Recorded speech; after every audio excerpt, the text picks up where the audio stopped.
All right, class, here's that musical lecture I promised you. This week's all about the realistic musical. Just an Irish dude with a beard, strumming his beat up Takamine acoustic guitar. On every street corner, he can find and repair vacuum cleaners in his spare time. But then he meets a girl from the Czech Republic, and that changes everything. And they might even fall in love. But there's no tap dancing, bloated Broadway sets. And for all those of you that hated cabaret, there's none of that pinky German shit.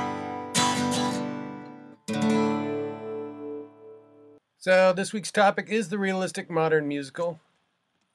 And so if audiences no longer go to see movie musicals because they're implausible and hopelessly old-fashioned, which are two of their best qualities in my opinion, how can these problems be overcome?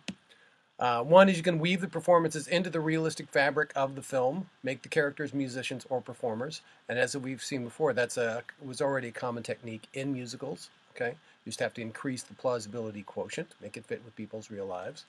You could also use contemporary music, rock, hip hop, pop, that doesn't sound like show tunes. Although some people do like show tunes, this is true, but they also like the rock, pop and hip hop and that sort of thing. Okay, kind of like Tommy, but not as weird. Okay.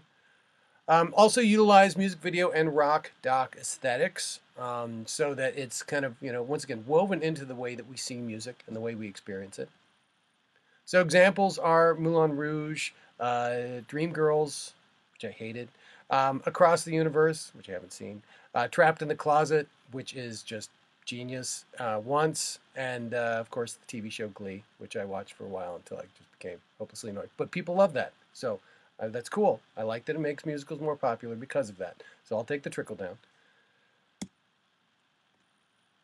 So the movie for this lesson is Once, from 2006, directed by John Carney, shot on a very tight budget, which you can tell. So an Irish busker, the Irish guy on the street corner with a beard, he meets a Czech woman with a broken vacuum cleaner. They make beautiful music together. What could be, a better setting for a musical? So it's a realistic musical in that the musical sequences are almost completely plausible. They just fit with what's going with these people, with what's happening on these people's lives. And you could, you almost would be mistaken for thinking this isn't a musical, but it is. And the photography is more documentary than MGM musical. Okay, it's definitely very rough looking and cheap looking. The lead actors, Glenn Hansard, who is the lead singer of The Frames, and Markita Irglova. They also wrote the music together. They also fell in love in real life. Okay, then they broke up, and then they won an Oscar. So kind of an interesting, bittersweet little ending, big thing going on there. Anyway, enjoy. I really like this film. It makes me cry.